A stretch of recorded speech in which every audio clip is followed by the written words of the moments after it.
Well, I think that toughness, when you talk about 5'9", 185, that's not the measurables that scouts and GMs look for in their wide receivers. Remember, he came in the league as a special teamer, as a return man. I played against him in high school, college, and then the pros.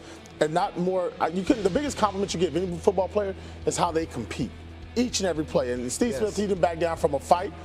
That was at any time in the game. He's going to let you know where he was at by his physical play and by his presence throughout the game. So for me, you know, when you look at these stats, it speaks to that Hall of Fame type ballot at some point. Absolutely. But more importantly, here's a guy who's 5'9", who defied all odds, right? Because they told him you weren't big enough, you weren't fast enough, and he proved them wrong. And Steve Smith didn't win a Super Bowl.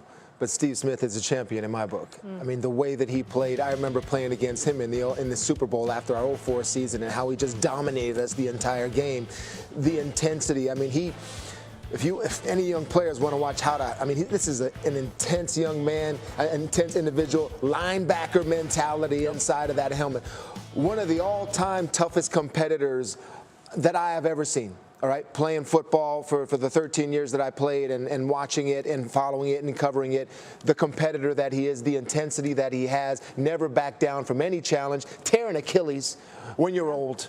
All right, then come back the next year and still find a way to not only come back but ball out the way he did this year. That competitor that he is, I will always respect and always admire. Was he like that from the get-go? Day one, littlest guy on the field. Biggest mouth on the field, but had the biggest heart and competed like no other football player. He's the guy that you really want to play with.